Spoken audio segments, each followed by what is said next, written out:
Ça va, ma petite? La pluie tombait à verse, transformant l'élégant trottoir devant le restaurant Marillo en une rivière d'eau froide.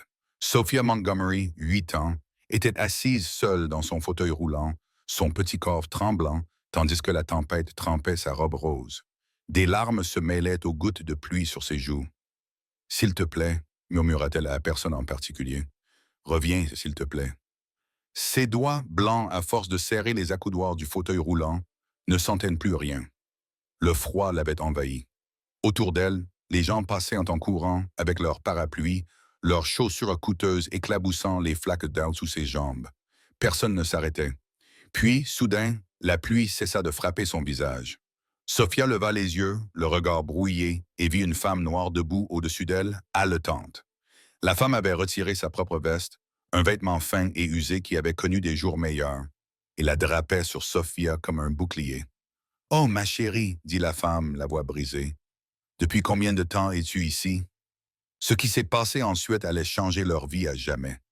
Mais pour comprendre comment nous en sommes arrivés là, il faut revenir au début de l'histoire. 3 heures plus tôt, Kennedy Barnes essuyait sa dernière table chez Marillo's, les pieds endoloris après une double journée de 12 heures.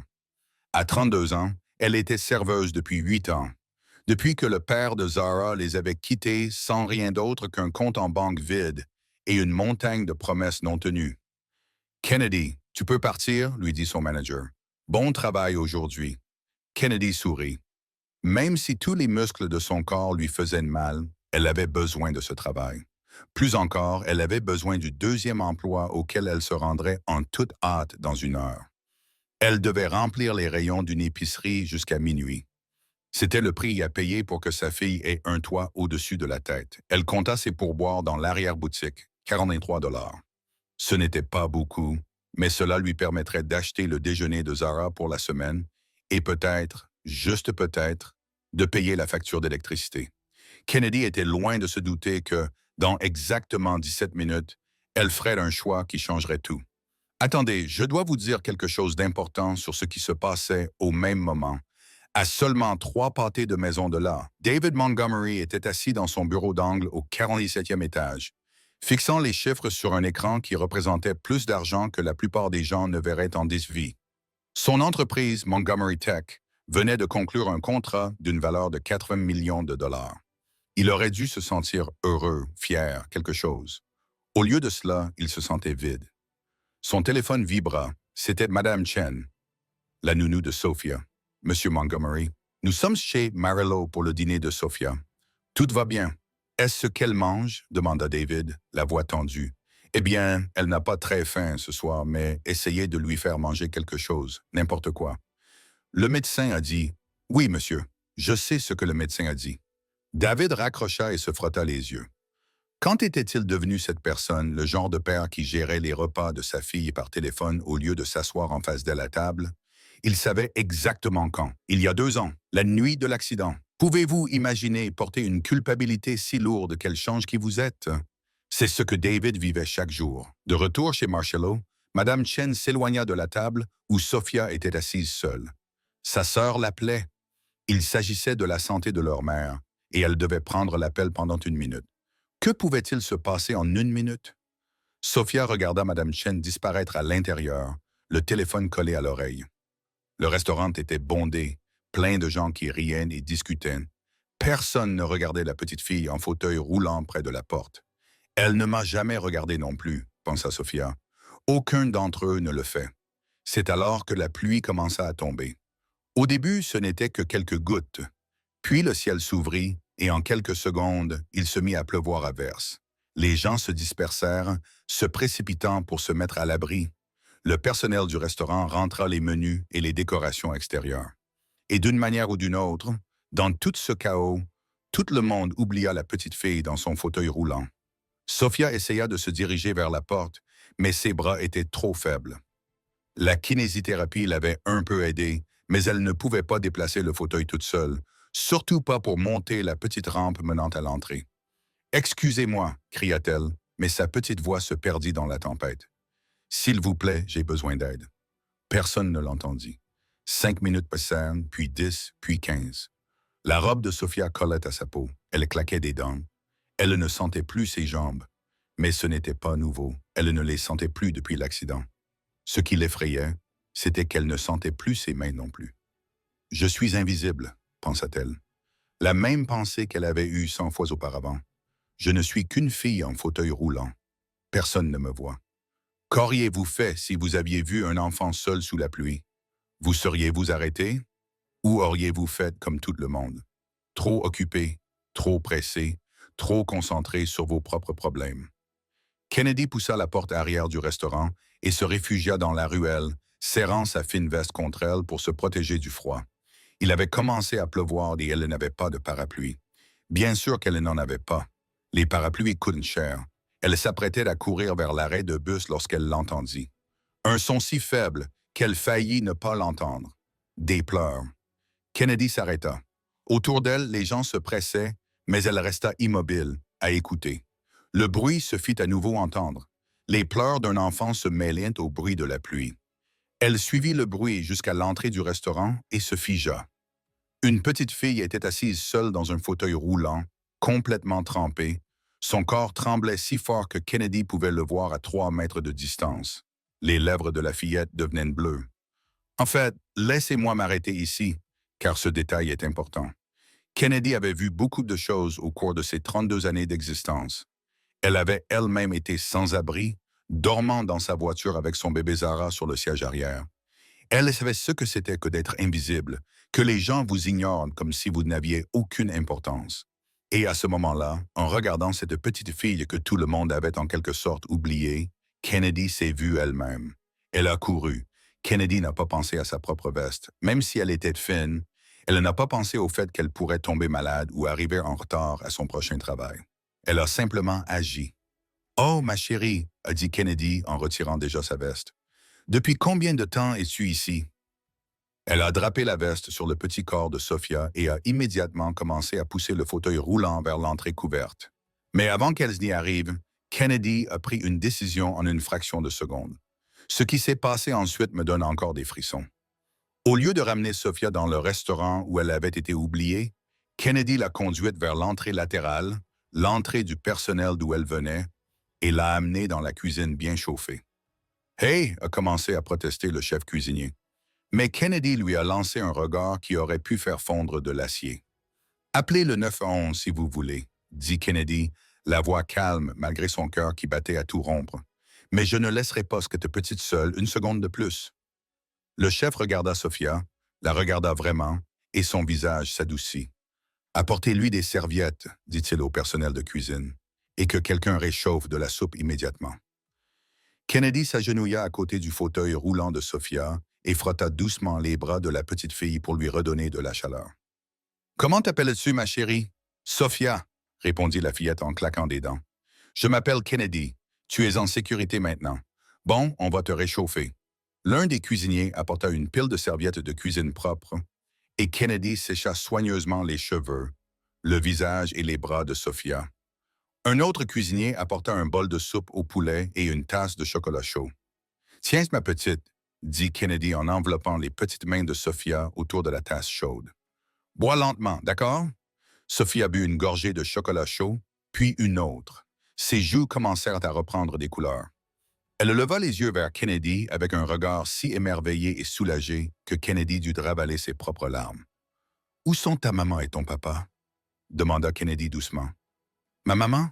Elle est morte? » répondit Sophia d'une voix à peine audible. « Il y a 2 ans, dans un accident.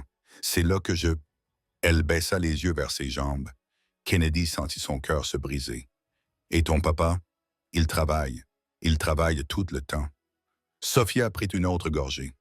Madame Chen était censée me surveiller, mais elle a reçu un appel téléphonique et elle laisse rentrer. Et puis tout le monde m'a oublié. Combien de temps es-tu resté dehors, ma chérie? Les yeux de Sophia se remplirent de larmes. Je ne sais pas. Longtemps.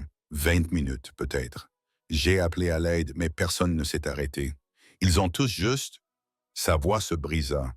Ils ont tous juste continué leur chemin comme si je n'étais pas là. Kennedy approcha une chaise et s'assit, sans lâcher le bras de Sophia. « Je te vois, » dit-elle fermement. « Tu comptes, Sophia. Tu m'entends? Tu comptes. » Puis Sophia fit quelque chose qui brisa le cœur de Kennedy en 1000 morceaux, où elle se mit à pleurer pour de vrai, non pas parce qu'elle avait froid ou peur, mais parce que quelqu'un l'avait enfin vraiment vue. Je me sens invisible tout le temps. Sanglota Sophia. Depuis l'accident, plus personne ne me parle. Ils parlent à mon père, à Madame Chen ou à mes médecins, mais personne ne me parle. Personne ne me demande ce que je veux, comment je me sens ou si j'ai peur. Kennedy enlaça cette petite fille qu'elle connaissait depuis 5 minutes et la serra dans ses bras pendant qu'elle pleurait. « Tu n'es pas invisible, ma chérie, » murmura Kennedy. « Pas pour moi, jamais pour moi. » Elles restèrent assises ainsi pendant plusieurs minutes, Kennedy tenant simplement Sophia dans ses bras, la laissant libérer des années de solitude et de peur. Le personnel de cuisine travaillait tranquillement autour d'elle, et pendant ces quelques instants, le monde se réduisit à 2 personnes qui avaient besoin l'une de l'autre.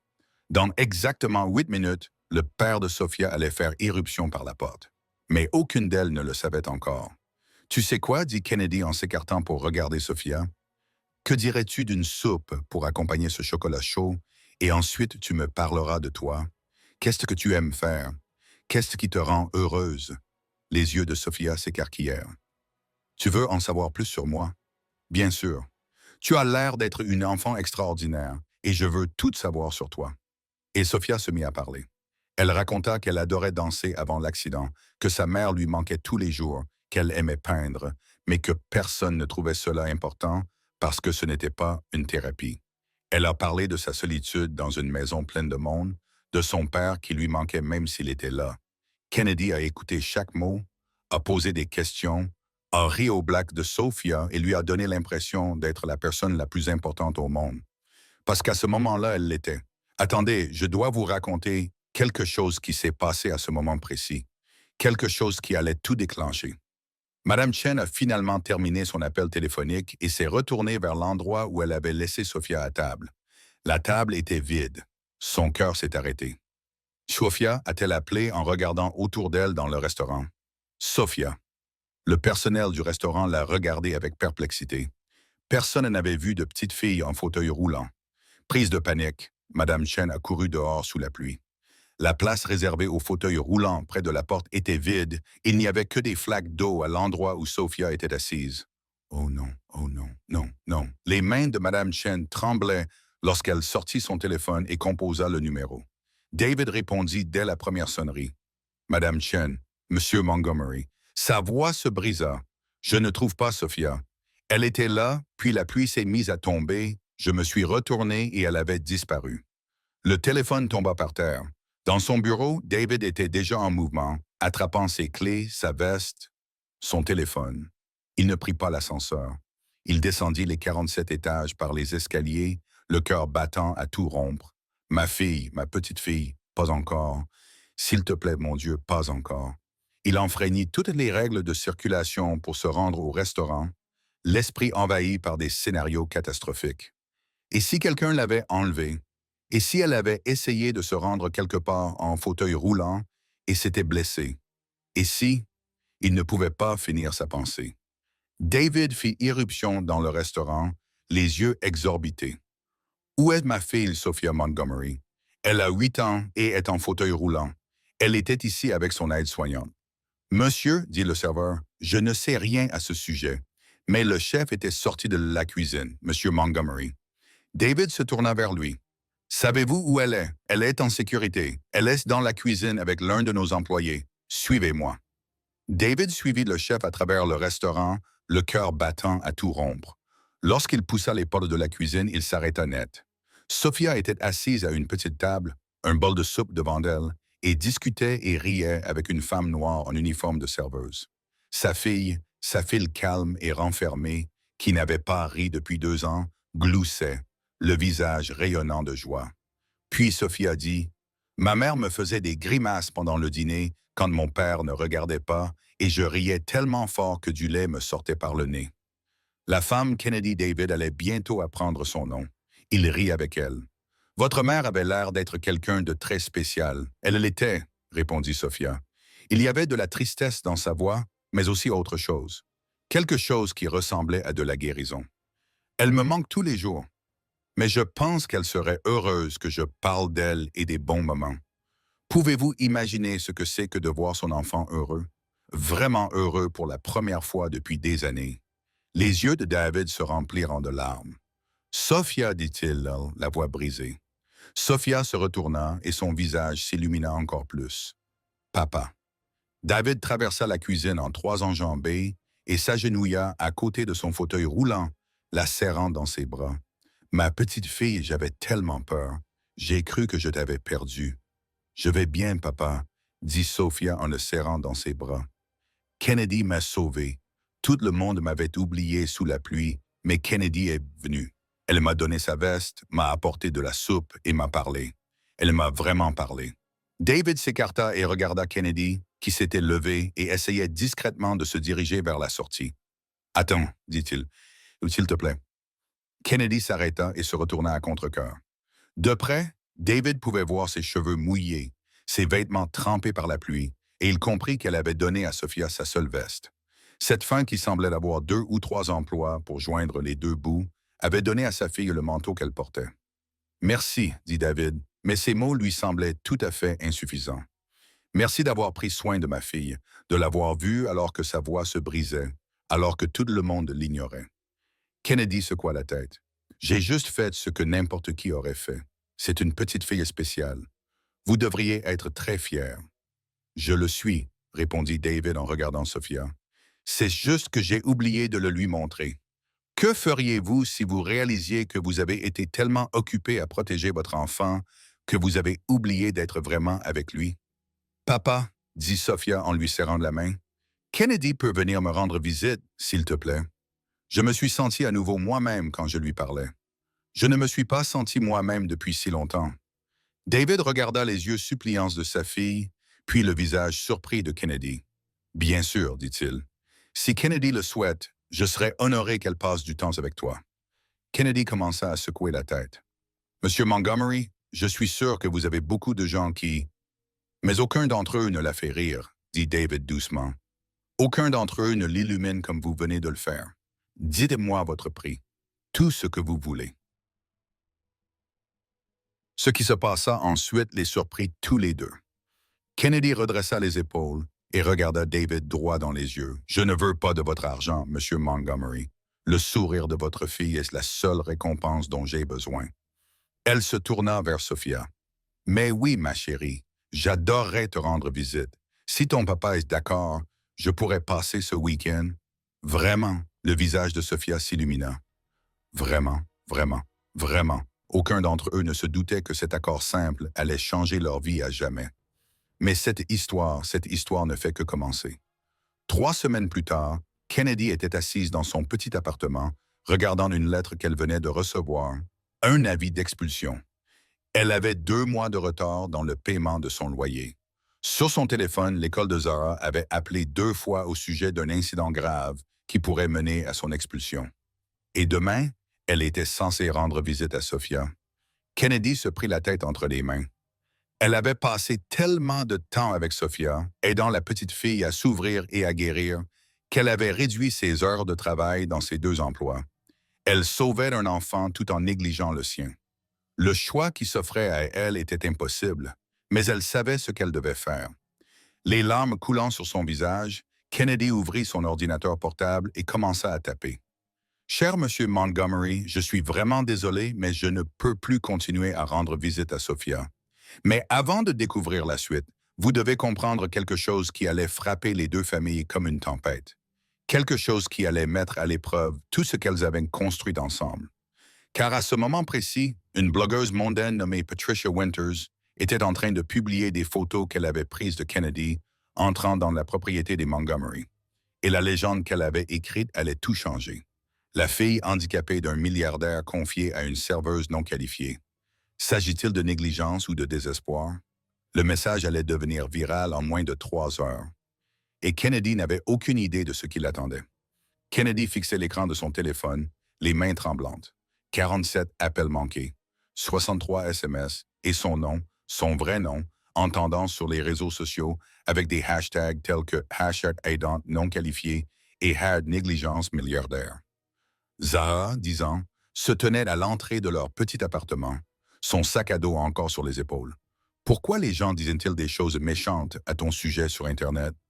Le cœur de Kennedy se serra. Chérie, tu ne devrais pas regarder, les enfants à l'école me l'ont montré. Ils ont dit que tu étais une croqueuse de diamants. C'est quoi une croqueuse de diamants, maman? Pouvez-vous imaginer devoir expliquer à votre enfant pourquoi des inconnus vous attaquent parce que vous aidez quelqu'un? Kennedy serra Zara contre elle. Cela signifie que des gens qui ne nous connaissent pas inventent des histoires. Mais nous connaissons la vérité, n'est-ce pas? Nous savons pourquoi je passe du temps avec Sophia. Parce qu'elle avait besoin d'une amie, répondit simplement Zara. Comme tu me l'as toujours appris, nous aidons les gens qui ont besoin d'aide. Si seulement le reste du monde voyait les choses de cette façon. Attendez, laissez-moi vous raconter ce qui se passait à l'autre bout de la ville à ce moment précis, car le timing est essentiel dans cette histoire. David était assis dans son bureau, son ordinateur portable ouvert sur le billet de blog viral qui avait explosé du jour au lendemain. Les photos montraient Kennedy entrant chez lui et les commentaires en dessous étaient virulents. Voilà ce qui arrive quand les riches essaient d'apaiser leur culpabilité avec des œuvres caritatives. Cette pauvre enfant mérite des soins qualifiés, pas une serveuse au hasard qui joue les thérapeutes. Je parie qu'elle en a après son argent. Une manœuvre classique de croqueuse de diamants. David serra les mâchoires. Il commença à taper une réponse, puis s'arrêta. Sa publiciste, Amanda, l'avait déjà appelé 3 fois pour lui conseiller de ne pas réagir. « Laisse passer la tempête », lui avait-elle dit. « Ces choses-là finissent toujours par s'arranger. » Mais ce n'était pas une chose comme les autres. Il s'agissait de Kennedy, la femme qui avait redonné le sourire à sa fille. La voix de sa mère résonna depuis l'embrasure de la porte. « David, il faut qu'on parle. » Victoria Montgomery entra dans la pièce, élégante et froide comme toujours. Elle n'avait jamais approuvé Kennedy, et maintenant, elle avait des arguments. « Cette situation est devenue un handicap », dit Victoria en posant un dossier sur son bureau. « J'ai contacté 3 agences qui fournissent des aides-soignants dûment qualifiés. N'importe lequel d'entre eux serait plus approprié que cette serveuse. Elle s'appelle Kennedy, dit David doucement. Et Sophia l'adore. Sophia a 8 ans. Elle ne sait pas ce qui est le mieux pour elle. Tu es son père. Toi, tu le sais. » La voix de Victoria s'adoucit légèrement. « Je sais que tu te sens coupable de l'accident, mon chéri. Nous le sommes tous. Mais embaucher une inconnue non qualifiée par culpabilité n'aide personne. » Victoria était loin de se douter que ces mots pousseraient David à prendre la décision la plus importante de sa vie. Au manoir Montgomery, Sophia était assise dans son atelier, le pinceau suspendu en l'air. Elle avait entendu les chuchotements du personnel et vu les regards inquiets de Mme Chen.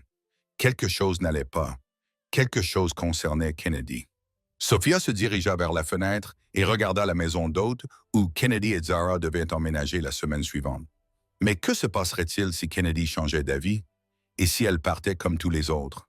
La toile devant Sophia représentait une femme sous la pluie, les bras tendus, protégeant une petite silhouette sous son manteau. Elle y travaillait depuis des jours, c'était un cadeau pour Kennedy. Maintenant, elle ne le finirait peut-être jamais. Avez-vous déjà aimé quelqu'un à tel point que l'idée de le perdre vous empêchait de respirer? C'est ce que Sophia ressentait à ce moment-là. Kennedy ouvrit enfin les SMS de David. Il y en avait 17, tous plus urgents les uns que les autres. « Kennedy, ne lis pas les commentaires, s'il te plaît. Je m'en occupe. Tu ne mérites pas ça.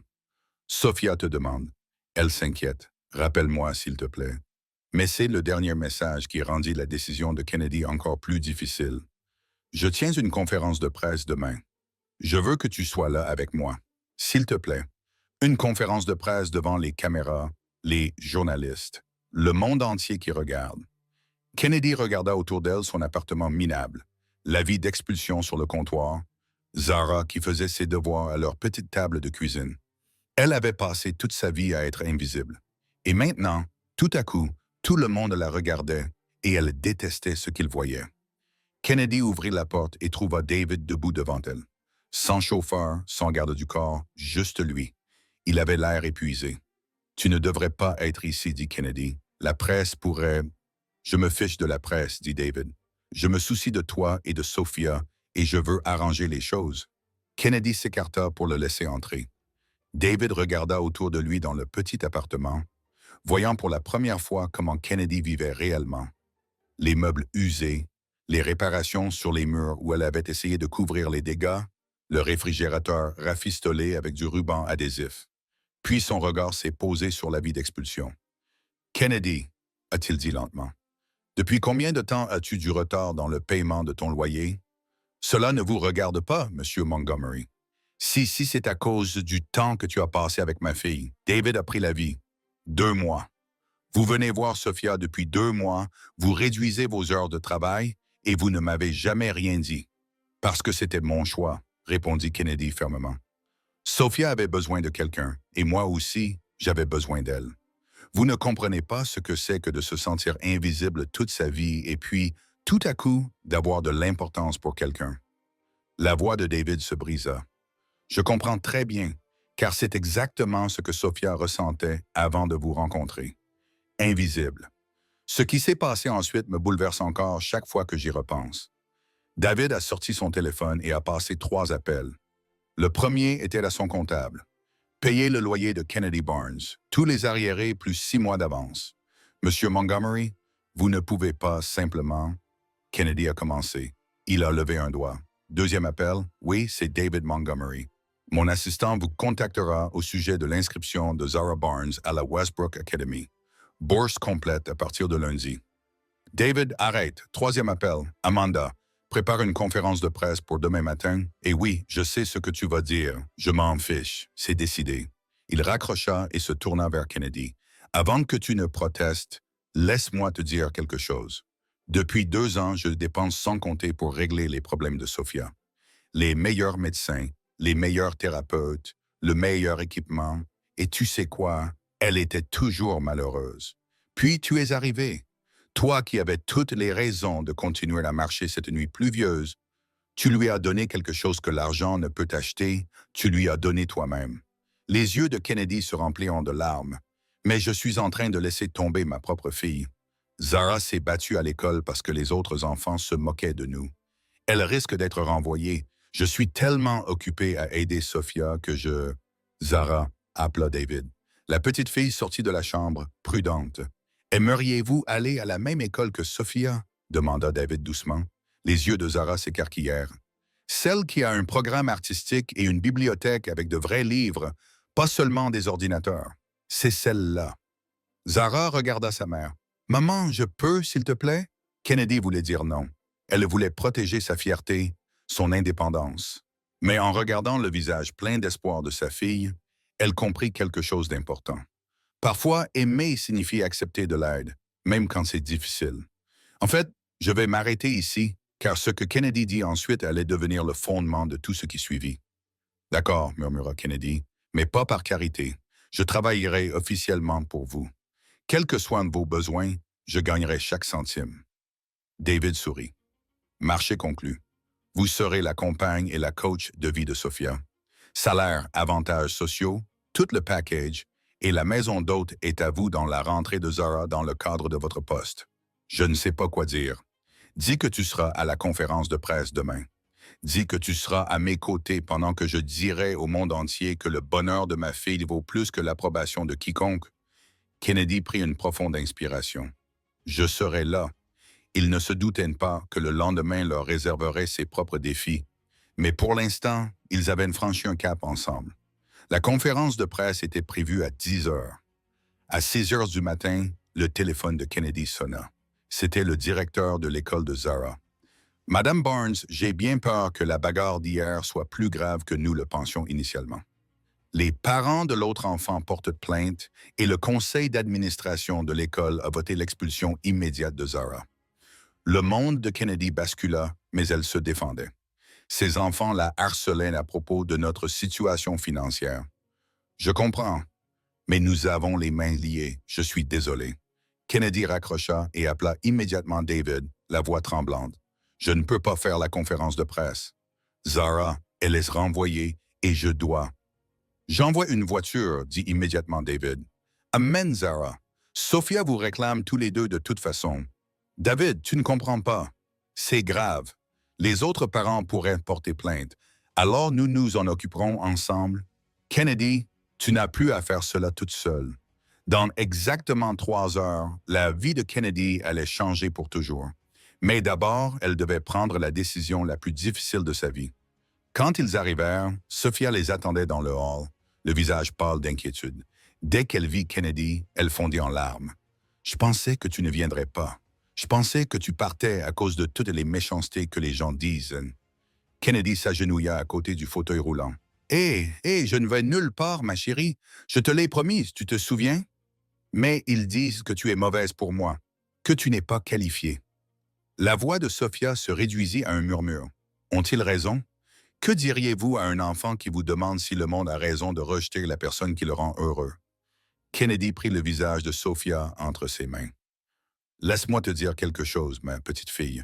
Je n'ai pas de diplôme ou de certification prestigieux, mais je sais ce que c'est que de se sentir invisible. Je sais ce que c'est que de voir les gens vous ignorer comme si vous n'aviez aucune importance. Et moi, je te vois, Sophia. Je vois à quel point tu es intelligente, talentueuse, courageuse. Et aucun bout de papier ne peut t'enseigner cela. » Sophia jeta ses bras autour du cou de Kennedy. « Je t'aime, murmura-t-elle. Je t'aime aussi, ma chérie. » Derrière elle, David les observait, les larmes aux yeux. À côté de lui, Zahara regardait Sophia et sa mère, et quelque chose changea dans son cœur. Peut-être que déménager ici ne signifierait pas perdre sa mère au profit d'un autre enfant. Peut-être que cela signifierait gagner une sœur. La conférence de presse a commencé exactement à l'heure. David se tenait à un podium avec des microphones, Kennedy à ses côtés, leurs deux filles devant eux, Sophia dans son fauteuil roulant, Zara debout à côté d'elle pour la protéger.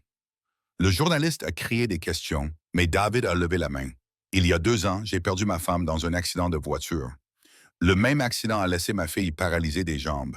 J'ai dépensé toutes mes ressources pour essayer de la soigner. Les meilleurs médecins, les meilleures thérapies, le meilleur de tout. Mais Sophia n'était pas brisée. Elle était en deuil. Elle se sentait seule. Elle se sentait invisible. Sa voix se fit plus forte. Il y a 3 semaines, une femme, une serveuse qui terminait un double service, a vu ma fille seule sous la pluie. Elle n'a pas vu un handicap ou un fardeau. Elle a vu une petite fille effrayée qui avait besoin d'aide. Kennedy Barnes a donc donné son manteau à Sophia, lui a acheté de la soupe avec son pourboire et a fait quelque chose qu'aucun thérapeute coûteux n'avait fait en 2 ans. Elle a fait rire ma fille. Un journaliste s'est exclamé « Mais Monsieur Montgomery, elle n'a aucune qualification, aucune formation. » Les yeux de David se sont mis à briller. « Vous avez raison, elle n'a pas de qualification. Mais elle possède quelque chose de bien plus précieux. Elle possède de l'humanité. Elle possède de la compassion. Elle a la capacité de voir un enfant comme une personne et non comme un problème à gérer. » Un autre journaliste a demandé « Êtes-vous en train de dire que les soignants professionnels ne sont pas importants? » Je dis que la guérison nécessite plus que des connaissances médicales. Elle nécessite une connexion. Et Kennedy a établi une connexion avec ma fille d'une manière que personne d'autre n'aurait pu faire, car elle comprenait ce dont Sophia avait besoin. Être vue, être entendue, compter. Attendez, car ce qui s'est passé ensuite a tout changé. David s'est éloigné du podium et a posé sa main sur l'épaule de Kennedy. Je propose à Kennedy un poste à temps plein, non par culpabilité ou par charité, mais parce qu'elle le mérite. Elle a changé la vie de ma fille. Elle m'a appris à être un meilleur père. Et si quelqu'un a un problème avec ça, qu'il vienne m'en parler. La salle s'est mise à bouillonner de questions, mais une petite voix a coupé le bruit. « Excusez-moi. » Sophia s'était avancée en fauteuil roulant jusqu'au micro. « Je voudrais dire quelque chose. » La salle est devenue silencieuse. Je m'appelle Sophia Montgomery et je n'ai pas parlé aux journalistes depuis mon accident. Vous savez pourquoi? Parce que chaque fois que quelqu'un interviewait mon père, il me posait des questions comme si je n'étais pas là. Comment va-t-elle? Quel est son pronostic? Peut-elle marcher? Personne ne m'a rien demandé. Sa voix s'est renforcée. Kennedy est la première personne qui m'a demandé ce que je voulais, ce dont je rêvais, ce qui me rendait heureuse. Et vous savez quoi? J'ai recommencé à peindre, j'ai recommencé à rire. J'ai recommencé à me sentir comme Sophia et non plus comme la fille en fauteuil roulant. Des larmes coulaient sur son visage, mais elle ne les essuya pas. Alors, si vous voulez dire que Kennedy n'est pas qualifiée, très bien, mais je suis qualifié pour savoir ce dont j'ai besoin et j'ai besoin d'elle. Pouvez-vous imaginer qu'une enfant de 8 ans ait plus de sagesse que tous les adultes présents dans cette salle? Les journalistes restaient en silencieux. Certains pleuraient. Puis Zara s'est avancée et a pris la main de Sophia. Et Sophia a aussi besoin de moi. car nous sommes désormais sœurs, non pas par le sang, mais par choix, tout comme nos mères. Ce qui s'est passé ensuite a fait la une des journaux du monde entier. Un journaliste a commencé à applaudir, puis un autre. Puis toute la salle a éclaté en applaudissements. Pas pour le milliardaire, mais pour les deux petites filles qui venaient de leur donner à tous une leçon sur ce qui compte vraiment.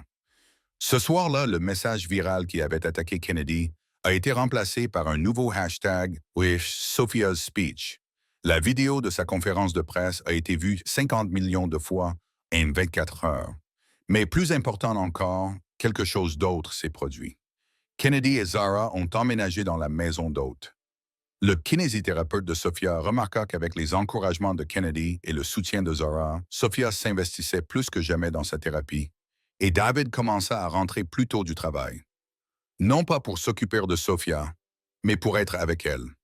3 mois plus tard, Sophia se tenait debout dans sa salle de kinésithérapie, agrippée au bar parallèle, Kennedy d'un côté et David de l'autre. Zara était assise dans un fauteuil roulant vide à côté d'elle, non pas parce qu'elle en avait besoin, mais pour montrer sa solidarité. « Je n'y arriverai pas », murmura Sophia, les mains tremblantes. « Et si je tombe ?»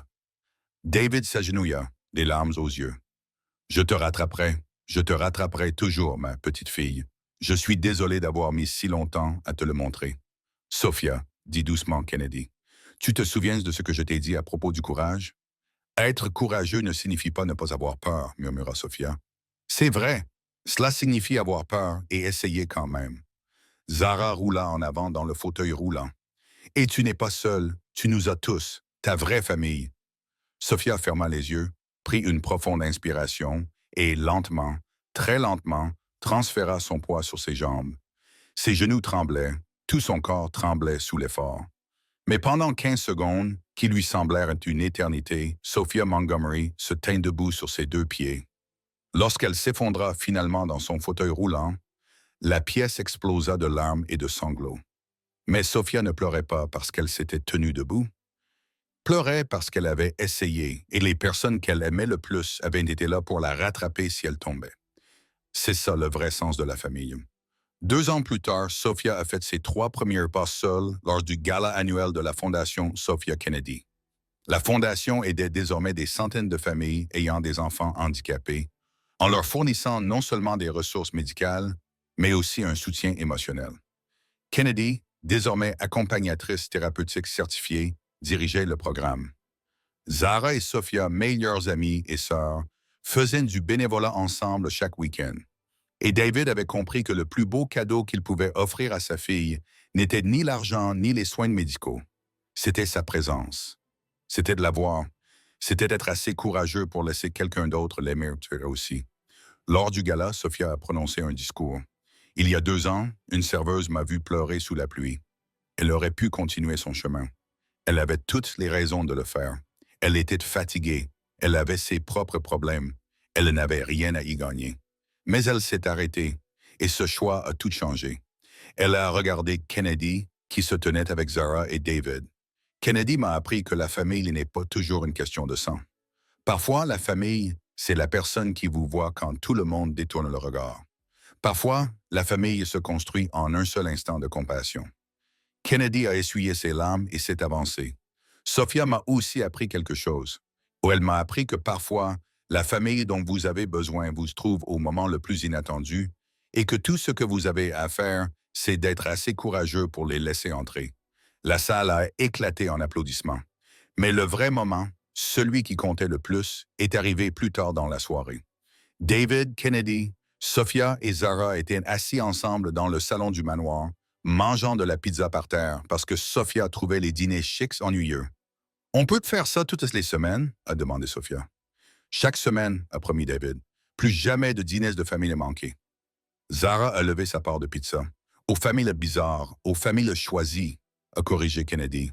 « Aux vraies familles » a dit Sophia. Ils ont trinqué avec leur part de pizza et ont ri. 4 personnes qui étaient invisibles, seules et brisées, sont désormais unies. Car la véritable transformation se produit lorsque nous dépassons les différences et les circonstances pour reconnaître l'humanité commune à chaque personne que nous rencontrons. Et parfois, Tout commence avec une personne qui décide que la douleur d'une autre personne est plus importante que son propre confort. C'est la véritable histoire de la fille du milliardaire et de la serveuse qui l'a sauvée. Pas avec de l'argent, ni avec des diplômes, mais avec quelque chose de bien plus puissant. Le simple geste radical de voir un autre être humain et de choisir de s'en soucier. Si vous aimez cette histoire et si c'est bon, n'hésitez pas à la liker, la partager et vous abonner à OA